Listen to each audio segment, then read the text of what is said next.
ஹலோங்க ஐசரிக்கு நம்ம தேங்கோட எபிசோட் தான் பார்க்க போகிறோம். When your cold husband hates you final part. ஒரு வழியாக ஃபைனல் பார்ட் போட்டிங்களா அப்படின்னு தான் எல்லாருக்கும் இருக்கும். ஸோ போன பாட்டு எதாவது கம்ப்ளீட் பண்ணியிருந்தேன்னா வாயனை ஒரு வழியாக கிடச்சிருந்துருப்பா. வாயனை போட்டு எல்லோரும் தாங்குன்னு தாங்கி இருந்திருப்பாங்க. வாயனே பா என்னோட ஓவராக பண்ணுறீங்க அப்படின்னு பார்த்துட்டு இருந்திருப்பா. இதை ஜங்குக்கா அதுக்கும் மேலே நாளை போனால் காணாமல் போனால் சொல்லிட்டு போம்மா, போட்டு என்னத்தை உயிரை வாங்குறானுங்க அப்படின்னு சொல்லிட்டு இருந்திருப்பான். அதோட அந்த பாட்டை வந்து கம்ப்ளீட் பண்ணியிருந்தேன். So let's continue to the final part. வாயனும் எல்லோரும் கொடுக்குறதையும் ஒரு மாதிரி பார்த்துட்டு போதும், இதுக்கு மேலே சாப்பிட்டா என் வகரே வெடிச்சிடும் போல இருக்குது. தயாங்க எனக்கு போதும் தயா, போதுமாடி, போதும், சரி என் பொண்டாட்டி போதும்ட்டு அதனால் போதும் அப்படின்னு சொல்லிட்டு இருக்கான். எல்லோரும் பார்க்குறாங்க, இவன் இப்படி மாறுவான் நான் கனவுல கூட எதிர்பார்க்கலையே அப்படின்னு தங்கச்சிக்கிட்ட தான் புலம்பிகிட்டு இருக்கா. வாயனை பார்த்துட்டு, ஏன் நீ உங்கள் அண்ணன் ஓவர் ரொமான்டிக்காக இருக்காரோ? ஆமாம், எனக்கு என்னமோ நம்மளுடைய நினைப்பேன், உங்கள் அண்ணனை பார்த்து எங்கள் அண்ணன் கற்றுக்கணும்னு. இப்போ எங்கள் அண்ணனை பார்த்து உங்கள் அண்ணன் கற்றுக்கிட்டா நல்லா இருக்கும்னு தோணுது. சீரியஸ்லி அப்படின்னு வாயின் அதை கேட்டு சிரிச்சிட்ருக்கா. நல்லா சிரிச்சிட்டு இருந்தவ திடீர்னு ஒரு மாதிரி அப்படியே தலையெல்லாம் எனக்கு சுற்றுற மாதிரி இருக்குது. தேங்க அப்படியே கேட்குறான், என்னடியாச்சு, என்ன ஒரு மாதிரி சுற்றுற?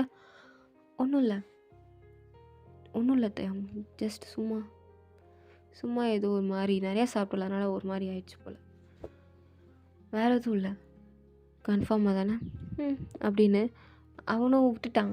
இவ்வளோ சரி ஒன்றும் இருக்காது, சும்மா சுற்றும் போல் அப்படின்னு அப்படியே அதை விட்டு எந்திக்கலாம் அப்படின்னு சேர்லேருந்து எந்திக்க தான் செஞ்சுருப்பா. மறுபடியும் ஒரு மாதிரி தலை சுற்றுற மாதிரி ஃபீல் ஆகுது. அப்படியே ஒரு செகண்ட் கண்ணெல்லாம் பிளாங்க் ஆகி தொப்புன்னு கீழே விழுந்துட்டா. அவ்வளோதான் தேங்க் பதறிட்டான். ஐயோ வேன் என்னடி ஆச்சு, என்னாச்சு? டே ஜங்கு ஹாஸ்பிட்டல் கால் பண்ணுறா, டாக்டர் வர சொல்லு. இல்லை வேணாம் டாக்டர் வேண்டாம், அவன் வந்து சீரியஸ் அப்படின்னு சொல்லிட்டானா பிரச்சனை அப்படின்னு. அவ்வளோதான், அவளை அப்படியே தூக்கிட்டு காருக்கு ஓடிக்கிட்டு இருக்கான். ஜங்குக்கு பின்னாடியே ஓடி வந்துட்டு இருக்கான். மித்த யாராலையும் அவ்வளோ ஃபாஸ்ட்டாக ஓடி வர முடியல. அதனால் அங்கே நின்று பார்த்துட்டு, நீங்கள் முன்னாடி போங்க, பின்னாடி நாங்கள் காரில் வரோம் அப்படின்னு அவங்க பின்னாடி இருக்க கார்லாம் எடுத்துகிட்டு இருக்காங்க. இங்கே தேங்காய் வந்த ஃபோஸுக்கு ஜங்குக்கு டே நான் சீக்கிரம் வந்து கார் ட்ரா அப்படின்னு கத்திட்டு இருக்கான். அவனும் டே இருடா வரேன், காசத்தில் சாவி எங்கே வச்சு தொலைந்தேன்னு தெரியலையே அப்படின்னு கீயை போட்டு காரை ஸ்டார்ட் பண்ணி நேராக ஹாஸ்பிட்டலில் தான் வண்டி நிற்கிது. ஜங்குக்குள்ளே போனதும் ஐயோ மயக்கம் போட்டு விழுந்துட்டாங்க, ஸ்ட்ரக்சர் எடுத்துகிட்டு வாங்க அப்படின்னு அதை வேகமாக எடுத்துகிட்டு வந்து வாயின் அதில் படுக்க போட்டு அப்படியே அதை இழுத்துட்டு போயிட்டுருக்காங்க. டாக்டர் பார்க்குறாரு, என்னாச்சு அப்படின்னு கேட்கும்போது தெரியல, திடீர்னு மயக்கம் போட்டு விழுந்துட்டாங்க. மயக்கம் போட்டு விழுந்ததுக்காப்பா ஏதோ பெரிய ஆக்சிடென்ட் ஆன மாதிரி இவ்வளோ பரபரப்பாக வந்தீங்க? ஐயோ டாக்டர் உன்னை கொன்றுவேன், ஒழுங்காக என் பொண்டாட்டிக்கு நினைப்பாரு, ஒழுங்காக அவளுக்கு என்னாச்சு என்ன பண்ணுதுன்னு செக் பண்ணு, சரியா புரியுதா உனக்கு? போ அவளுக்கு என்னன்னு பாரு அப்படின்னு தேங்க அவ்வளோதான் வெறி பிடிச்ச மாதிரி பேசிகிட்டு இருக்கான். டாக்டரோட காலரை பிடிச்சி டாக்டர்லாம் அரண்டுட்டார்.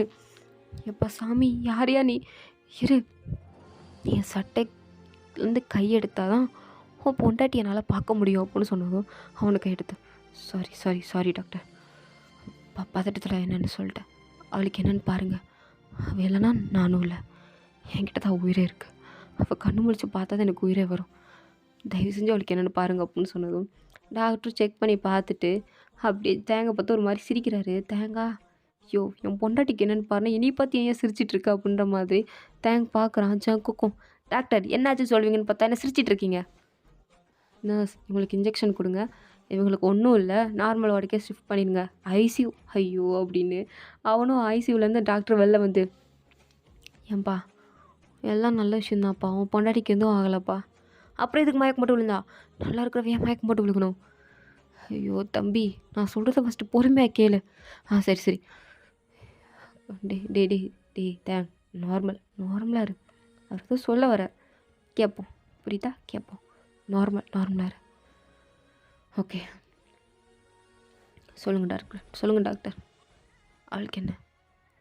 எல்லாம் நல்ல விஷயந்தான்ப்பா, உன் ஒய்ஃப் வந்து ப்ரெக்னெண்ட்டாக இருக்கா, நீ வந்து அப்பா வைப்பார், அவ்வளோதான், வேறு ஒன்றும் இல்லை, சரியா? நல்ல விஷயந்தான், அதனால தான் அவன் மயக்கம் போட்டு விழுந்திருக்கா, வேறு ஒன்றும் இல்லை, கொஞ்சம் பாடி வீக்காக இருக்குது, ஸோ அதனால் மயக்கம் போட்டு விழுந்திருக்காளே தவிர்த்து வேறு ஒன்றும் இல்லை, நான் கொடுக்குற மெடிசனை கொடுத்தாலே போதும், அவன் நல்லா ஆயிடுவா அப்படின்னு ஜங்கு கிட்ட மெடிசன் ஸ்லிப்லாம் கொடுத்து போய் வாங்கிட்டு வாப்பா அப்படின்னு சொன்னதும் ஜங்குக்கா தேங்க கட்டி பிடிச்சிட்டு, டே மச்சான் ஒரு வழியாக அப்பா ஆக போகிறடா நீ, ஐயோ எனக்கு சந்தோஷமாக இருக்கே, என்ன மாமா வாக்கிட்டே எனக்கு இது போதும் அப்படின்னு ஜங்குக்கு அங்கேருந்து ஓடிட்டான். தேங்காய் அப்படியே சந்தோஷத்தில் தலைகால் புரியலை, அப்படியே வாங்கிக்கிட்ட வரான்.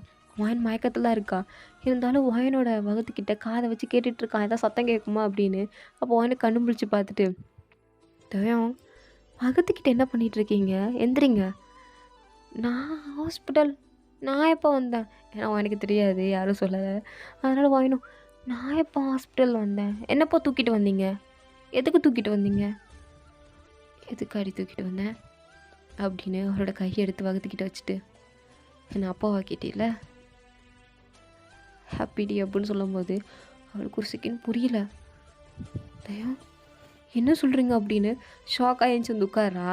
அப்போ தேங்க்ஸ் சொல்கிறான். எல்லாருமே பொண்ணுங்க தான் வந்து சொல்லுவாங்க நீங்கள் அப்பா ஆயிட்டீங்க அப்படின்னு.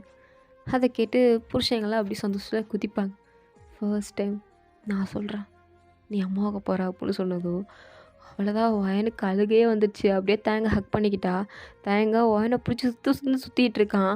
அப்போது வர நர்ஸெல்லாம் சார் இப்படிலாம் சுற்றக்கூடாது சொன்னதும் ஓ சுற்றக்கூடாதா நீ உட்காரு அப்படின்னு அவள் மறுபடியும் அதே பொசிஷனில் படுக்க வச்சுட்டு அவளோட பக்கத்துக்கிட்ட கையை வச்சு ஒரு மாதிரி தடவி கொடுத்துட்டே இருக்கான். வயன் பார்க்குறான். அது சரி, அப்போ இதுக்கடுத்து என்ன கண்டுக்க மாட்டீங்க போல், உங்கள் பிள்ளைய தான் கொஞ்சிட்டு இருப்பீங்க போல். இப்போ தான் தெரிஞ்சிருக்கு அதுக்குள்ளே வகத்திலே கை வச்சிட்டு இருக்கிறது எடுக்க கூட இல்லை. ஏ எனக்கு நீ தாண்டி முக்கியம். அது சரி, நான் முக்கியமா இல்லை உங்கள் பிள்ளை முக்கியமா? எனக்கு 2 பேரும் முக்கியம்டி. ஆனால் எனக்கு எல்லாத்தையோட நீ தான் முக்கியம் அப்படின்னு அவளோட கன்னத்தில் ஃபோர்கெட்டில் கிஸ் பண்ணிகிட்டு இருக்கும்போது கரெக்டாக ஃபேமிலி மெம்பர்ஸ்லாம் வராங்க. வந்து என்னாச்சுன்னு கேட்கும்போது டாக்டர் வந்து சொல்கிறாரு, ஐயோ அவள் ப்ரெக்னெண்ட்டாக தான் இருந்திருக்கா, ஏதோ அவளுக்கு ஏதோ பெரிய விஷயம் மாதிரிலாம் நீங்கள் பயப்பட தேவையே இல்லை, எல்லாம் நல்ல விஷயந்தான் அப்படின்னு சொல்லிட்டு நர்ஸும் டாக்டரும் சிரிச்சிட்டே சொல்கிறாங்க. இதுக்கு அவங்களுக்கு கேட்டதும் சந்தோஷம் தாங்க முடியல. சும்மாவே காலையிலேருந்து ஹாப்பியாக தான் இருப்பாங்க. இல்லை வாயின் ப்ரெக்னெண்ட்டாக இருக்கான்னு தெரிஞ்சதும் எல்லோரும் மாறி மாறி சந்தோஷத்தில் குதிச்சிட்டு இருக்காங்க. வாயின் அதெல்லாம் பார்த்து சிரிச்சிட்டு இருக்கேன். இதில் ஜங்குக்கு வேறு ஏதோ வந்துட்டேன் அப்படின்னு நடுவுலேருந்து ஓடி வரான். தேங்கோட அம்மா, டேய் எங்கடா போனேன், உனக்கு விஷயம் தெரியுமா? ஆண்டி எனக்கு தெரியும் நீங்கள் பாட்டியாக போகிற விஷயம். ஆனால் டாக்டர் என்கிட்ட மெடிசன் வாங்கிட்டு சொன்னார், அதை வாங்கிட்டு வந்து கொடுக்குறேன் அப்படின்னு டாக்டர்கிட்ட கொடுத்து டாக்டர் ஒரு இன்ஜெக்ஷன் எடுத்து வாயினுக்கு போட போகிறாரு. உடனே வாயினோடம்மா, டாக்டர் என்ன இன்ஜெக்ஷன் போடுறீங்க, இதில் ஏதாவது சைட் எஃபெக்ட்ஸ் வருமா, வானுக்கு எதுவும் வலி ஏற்படுமா, இல்லை என்ன நீங்கள் இன்ஜெக்ஷன் போடுறீங்க எனக்கு புரியல, இதுக்கு என்ன எக்ஸ்பிரஷனை கொடுங்க அப்படின்னு கேட்கும்போது தேங்கதை பிடிச்சிட்டு, ஆமாம் நீங்கள் என்ன இன்ஜெக்ஷன் போடுறீங்க, அதனால் வாயினுக்கு என்ன ஆகும் அப்படின்னு மாறி மாறி 2 பேர் கேட்குறாங்க. வாயின் 2 பேரையும் பார்த்துட்டு கொஞ்சம் அமைதியாக இருங்க, அவரே போடுவார், அவர் டாக்டர் எம்பிபிஎஸ் படித்தவர், புரியுதத்தையும் அமைதியாக இருங்க அப்படின்னு சொன்னதும் தேங்க அமைதியாக இருந்துட்டார். அவங்க அம்மாவை பார்த்து, அம்மா கொஞ்சம் புரியுதுன்னு அவங்க அம்மாவும் அமைதியாயிட்டாங்க. டாக்டரும், ஐயோ சாமி முடியலப்பா, ஏம்மா உன் மேலே உங்களாம் உயிரே வச்சுருக்காங்களோ? எனக்கு புரியல டாக்டர், உரல் வச்சுருக்காங்கன்னு நினைக்கிறேன், அதான் இப்போல்லாம் பண்ணுறாங்க அப்படின்னு வாயினும் சிரிச்சிட்டே சொல்கிறா. அவரும் நீ ரொம்ப லக்கியமா அப்படின்னு சொல்லிட்டு அந்த இன்ஜெக்ஷன் இந்த டேப்லெட்ஸ்லாம் கொடுத்துட்டு தேங்கிட்டேன். எப்பப்போ என்னென்ன சாப்பிட்ணும், எப்பப்போ என்னென்ன டேப்லெட்ஸ் போடணும், எப்பப்போ செக்கப் பண்ணணும் அப்படின்லாம் கிளியராக சொல்லிகிட்டு இருக்காரு. தேங்காய் இது சின்ன பிள்ளை மாதிரி அதெல்லாம் நோட்ஸ் எடுத்துகிட்டு இருக்கான். ஜங்குக்கு பார்க்குற, அடப்பாவி நீ ஸ்கூல்லேயும் காலேஜ்லேயும் நோட்ஸ் எடுத்து நான் பார்த்ததே இல்லையாடா, ஆனாலும் நீ ஃபஸ்ட்டு வருவ, ஆனால் உன் பொண்டாட்டி ப்ரெக்னெண்ட்டாக இருக்கணும் எல்லாத்தையும் உட்காந்து நோட் பண்ணுறியே பா, நேற்று சொல்கிறது அப்படின்ற மாதிரி தான் ஜங்கு பார்க்குறான். இப்படியும் மனுஷங்க இருக்கானுங்க, இப்படி நம்ம மச்சான் மாறிட்டான் அப்படின்னு பார்த்துட்டு இருக்கான். பார்த்துட்டு நேராக வாயனை பார்க்குறான். வாயனை சந்தோஷமாக சிரிக்கிறத பார்த்ததும், ஆனால் ஒரு காலத்தில் பொறுக்கித்தனமாக குடிச்சிட்டு ட்ரக்ஸ் அடிச்சுட்டு கேவலமாக சுற்றிட்டு இருந்தான். இவனை பார்க்கும்போது எனக்கே ஏன் தான் இவன் இப்படி இருக்கானோ, இவன் எப்போ தான் மாறுவானோன்னு நிறையா வாட்டி நானே யோசிச்சிருக்கேன். ஆனால் ஒரு கல்யாணம் பண்ணான் வாயன் வந்தா இவனோட லைஃப்பில் totally change, everything is change. அப்படியே அவனை மாற்றிட்டா. முன்னே இருந்த தயம் வாயனை எவ்வளோ வெறுத்தான், வாயனை பார்க்கக்கூடாது, அவ கூட பேசக்கூடாதுன்னு நினச்ச தயம் அவன் மேலே இவ்வளோ லவ் வச்சுருக்கான். சீரியஸ்லி அன்பிரடிக்டபுள் அப்படின்ற மாதிரி தான் ஜாங்குக்கு பார்த்துட்டு ஒரு பொண்ணால் இவ்வளவும் பண்ண முடியுமா அப்படின்னு பார்த்துட்டு இருக்கான். ஸோ இப்படியே தான் டேஸ் வந்து போகுது. தேங் வந்து விழுந்து விழுந்து கவனிக்கிறான். இல்லை ஒரு கட்டத்தில் வாயனுக்கு அப்படியே லாஸ்ட் ஸ்டேஜ் வரும்போது வகுறு அப்படியே கொஞ்சம் ரொம்ப பெருசாக இருக்கா. தேங்க் பார்க்குறான், அடியே நான் அளவாக தானடி உனக்கு எல்லாத்தையும் சாப்பிட கொடுப்பேன், நீயும் அளவாக தான் சாப்பிடுவேன், மெடிசன்ஸும் கரெக்டாக சாப்பிடுவேன், அப்புறம் எப்படி இவ்வளோ குண்டான? நான் குண்டாக இருக்குன்னு சொல்லி கிண்டல் பண்ணாதீங்க. அப்புறம் எப்போயுமே நீ ஸ்லிம்மாக அழகாக மட்டும் இருப்ப, உன்னை சப்பியாக பார்க்கணுன்னு எனக்கு ரொம்ப நாள் ஆசை தெரியுமா, நிறைவேறிடுச்சு. ஐயோ நான் சப்பியாக இல்லை, ஏதோ இந்த வகுத்துக்குள்ளே உங்கள் குழந்தை இருக்குது, அவ்வளோதான். இவன் பிறந்ததுக்கப்புறம் நான் பழையபடி ஆயிடுவேன். அப்போ நீ இதே மாதிரி வகுத்த தள்ளிட்டு இருக்க மாட்டியாடி? No no no no no. குழந்தை வந்ததுக்கப்புறம் நான் அப்படியே நார்மலாகிடுவேன் அப்படின்னு சொன்னதும் தேங்க அப்படியே வயனோட காதுகிட்ட வந்து, ஏன் வயன், நம்ம இவன் பிறந்ததுக்கப்புறம் அடுத்து மறுபடியும் நீ ப்ரெக்னென்ட் ஆகிட்டனா இதே மாதிரி ஆவியில் நீ லைஃப் லாங் இப்படியே இருந்தால் எப்படி இருக்கும்? அது சரி, அப்போ உங்களுக்கு வருஷத்துக்கு ஒரு குழந்தை பெற்று போடுவாங்களா? ஏன் பெற்று போட்டால் என்ன அப்படின்னு கேட்குறான். அப்படியே வாயின் பார்க்குறா. அத்தையும் உங்கள் டர்ட்டி மைண்டோட தூக்கி குப்பையில் போடுங்க. எப்போ பார் இதே தானா? எப்போ பார்லாம் இல்லை, உன்னை பார்க்கும்போது மட்டும்டி. சொல்லுவீங்க நல்லா. ஆளை பாரு, வருஷத்துக்கு ஒரு குழந்தைன்னா எப்படி? நான் 70 வயசு வரைக்கும் குழந்தை மட்டும் பெற்று கொடுக்கணுமா? கொடுத்தா கூட எனக்கு ஓகே தான். யார் வளர்க்குறது? அது எங்கள் அம்மா அதுக்குள்ளே செத்து போயிடுவாங்களோ? நம்ம இப்போ பிறகுதில்ல இந்த மூத்த குழந்தை இது வளர்க்கும். அவளோட லைஃப் வாழ வேண்டாமா? லூஸ் மாதிரி பேசாதீங்க தேயும். சரி விட்றே. சரி, நான் கீழே போகணும், கூப்பிட்டு போங்க. நான் இதுக்கடுத்து கீழ் ரூம்லேயே இருந்துக்கிறேன். மேலேருந்து கீழே வரைக்கும் நான் நடக்கவே முடியல. ஏன் அவ்வளோ சோம்பேறி ஆகிட்டியா? டாக்டர் என்ன சொன்னார்? நல்லா நடக்கணும், நல்லா எக்ஸசைஸ் பண்ணணும், அப்படின்னா தான் என் குழந்தை நல்லா ஹெல்த்தியாக வரும்னு. என்னால் நடக்க முடியணும்ல, அதுக்கு பயமாக இருக்குது எங்கள் ஸ்டெப்ஸ்லேருந்து இறங்குறதுக்கு. எங்கேயாவது கீழே விழுந்துருவணும்னு. அதுக்கு தான் நான் இருக்கேன்ல, நான் உன்னை தூக்கிட்டு போக மாட்டேனா அப்படின்னு தேங்க தான் தூக்கிட்டு வரான் வாயனும். நான் குண்டா இல்லையா? இல்லையே. அப்போ நான் வெயிட்டாக இருக்கேனா? முன்னாடி தூக்கும்போது வெயிட்டாகவே இருக்க மாட்டேன், அப்படியே காற்று மாதிரி இருப்பேன், பஞ்சா. எதை சொல்கிறீங்க? ஏய், பஞ்சு மாதிரி இருப்பேன்னு சொன்னேன்டி. அப்புறம் இப்போ கூழாங்கல் மாதிரி இருக்கு அப்படின்றான் வாயனா. உங்களுக்கு சாட்டை ரொம்ப அப்படின்னு சொல்லிட்டு அவனை அடிச்சிட்டு இருக்கா. அப்போ தான் ஜங்குக்கு வரான் வந்து, கடைசியில் உங்கள் வீட்டுக்கு மளிகை கடைக்காரனாவே நான் மாறிட்டேன், இந்தா அப்படி நீ வாங்கி கேட்ட திங்ஸ் அப்படின்னு சொல்லிட்டு எல்லாத்தையும் எடுத்து வச்சிட்டு இருக்கும்போது வாயனா, வாங்க உட்காருங்கண்ணா அப்படின்னு சொன்னதும் ஜங்குக்கு வந்து உட்காடுறான். ஏம்மா, நீ ப்ரெக்னென்ட் ஆனு தான் ஆனேன், இந்த 9 மாதம் இந்த தேங்க் பையனை போட்டு பாடாக படுத்துகிறான், ஆஃபீஸுக்கும் வர மாட்டேங்கிறான், என் பொண்டாட்டியை பார்க்கணுன்றான். சரி, அவளை பார்த்துக்கணுன்னா நான் வெளியே கடைக்கு கூட போக முடியாது, நீ தான் எல்லாத்தையும் வாங்கிட்டு வரணும்னு என்னையே போட்டு தொல்லை பண்ணுறான். எதுக்கு தான் இப்படி இருக்கானோ? டே முட்டு இந்த வாங்கி கொடுறான். நாளை பின்ன உனக்கு கல்யாணம் ஆகி உன் பொண்டாட்டி இப்படி இருந்தானா நாளை செய்ய மாட்டோமா என்ன அப்படின்னு சொல்லும்போது வாயணும், கண்டிப்பாக நம்ம செஞ்சு தானே ஆகணும், கவலைப்படாதீங்கண்ணா, நாளை பின்ன உங்களுக்கு ஒய்ஃப் வருவாங்கள்ல, அப்போ நாங்கள் இதே மாதிரி உங்கள் ஒய்ஃபையும் உங்களையும் பார்த்துப்போம் அப்படின்னு சொன்னதும், நிஜமா சொல்கிறவன்? நிஜமா தான். என்ன தெரியும்? ஆமாண்டா நிஜமா தான் அப்படின்னு சொல்கிறாங்க. ஸோ இப்படியே நல்லா பேசிகிட்டு தான் இருக்காங்க. அப்போ திடீர்னு எனக்கு பெயின் ஸ்டார்ட் ஆகிடுச்சு போல். தேங்க அப்படின்னு கத்துறா. அவ்வளோதான், தேங்கு புரிஞ்சு போச்சு. உடனே அவன் ஆல்ரெடி லக்கேஜ்லாம் பேக் பண்ணி தான் வச்சுருப்பான் போல், அது ரெடியாக கார்லேயும் டிக்கிலேருந்து ஆல்ரெடி வச்சுருக்கான். வாயின் இப்படி சொன்னதும் வாயினை கூட்டிகிட்டு போகும்போது சங்கு கேட்குறான், திங்ஸ் அதெல்லாம் ஆல்ரெடி நான் பேக் பண்ணி டிக்கியில் வச்சுருக்கேன், நீ இவளை தூக்கிட்டு மட்டும் வந்தால் போதும் அப்படின்னு அவளை தூக்கிட்டு வரான். ஜங்குக்கும் காரை ஸ்டார்ட் பண்ணுறான். 2 பேரும் ஹாஸ்பிட்டலில் போகிறாங்க. ஸோ இப்படியே சீன் கட் ஆகி அப்படியே 2 வருஷம் கழித்து காட்டுறாங்க. ஒரு 2 வயசு பாப்பா அங்கே உட்காந்து விளையாண்டுட்டுருக்கு. மறுபடியும் எனக்கு குழந்தை பிறக்க போகுது போல், 2வது குழந்தை. அவள் 9 மந்த்ஸில் இருக்கா. அப்படியே உட்காந்துருக்கா. செல்லக்குட்டி அப்பா எங்கடி அப்படின்னு கேட்கும்போது அவள் அப்பா அப்படின்னு கை காட்டுறா. தேங்க அங்கேருந்து வரான்.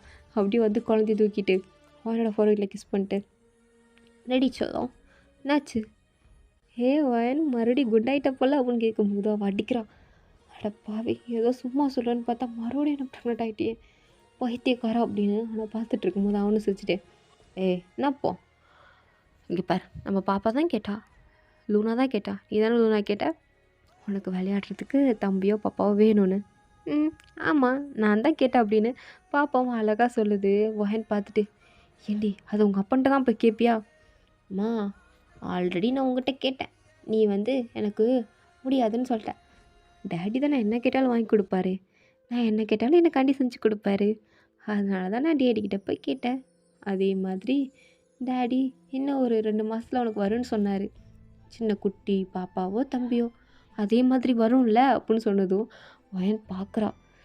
அட பாவி, அப்போன்னு புள்ளையை சேர்ந்து என்னை போட்டு பாடாப்படுத்துறீங்களே அப்படின்னு சொல்லிட்டு இருக்கும்போது, வழக்கம் போல ஜாங்கு, இந்தா மச்சான் காய்கறி, ஏதோ சொன்னீங்க எனக்கு கல்யாணம் ஆனதுக்கப்புறம் பார்த்துப்பீங்கன்னு, எனக்கு கல்யாணம் ஆகுதோ இல்லையாடா, உனக்கு அடுத்தடுத்து நீ போட்டுட்டு தான் இருக்க குழந்தை அப்படின்னு சொல்லிட்டு வாயனை பார்க்குறேன். வாயனம் நான் என்ன பண்ணுறது அப்படின்ற மாதிரி தான் ஒரு ரியாக்ஷனை கொடுத்துட்டு இருக்கும்போது வாயனுக்கு அதே மாதிரி வலி வருது. அவள் தேங்க் அப்படின்னு சொன்னதும் தேங்காய் அப்படியே பாப்பாவை தூக்கி ஜங்கு கிட்டே கொடுத்து, இவளை எங்கள் அம்மா வீட்டுக்கு தூக்கிட்டு போடா அப்படின்னு சொல்லிட்டு வாயனை தூக்கிட்டு காரில் போட்டு காரை ஸ்டார்ட் பண்ணி போயிட்டுருக்கான். அப்படியே ஜங்குக் பாப்பாவை பார்த்து சொல்கிறான், எனக்கு தெரிஞ்சு உன் அப்பன் போகிற வேகத்தை பார்த்தா இன்னும் 2 வருஷம் கழிச்சு இன்னொரு குழந்தை வரும் அப்படின்னு அவன் சொல்லிகிட்டு இருக்கும்போது பாப்பா அதை கேட்டு சிரிச்சிட்டு இருக்கா. ஸோ எப்படியோ ஹாஸ்பிட்டலில் காட்டுறாங்க. வாயனுக்கு இந்த வாட்டி பாய் பேபி தான் பிறந்திருக்கு. வாயன் பார்க்குறா, என் 2வது குழந்தையே பிறந்துருச்சு. என் லைஃப்பில் எவ்வளோ ஹாப்பியான மெமரிஸ் எனக்கு தேங்க் கொடுத்துருக்காரு அப்படின்னு தேங்க பார்க்க, தேங்க குழந்தை தூக்கி கொஞ்சிட்டு, நீ தாண்டி என் லைஃப்பில் கிடச்ச மிகப்பெரிய கிஃப்ட் அப்படின்னு சொல்லி அவளோட ஃபோர்கெட்டில் கிஸ் பண்ணுறான். அவள் அப்படியே தேங்க பார்க்குறா. ஸோ இதோட இந்த ஸ்டோரி வந்து கம்ப்ளீட் ஆகுது. தேங்க் வாட்சிங் மாதிரி உங்களுக்கு பிடிச்சிருந்தா லைக் பண்ணுங்கள். ப்ளீஸ் சப்ஸ்கிரைப் பண்ணுங்கள். Okay, tata bye, see you later.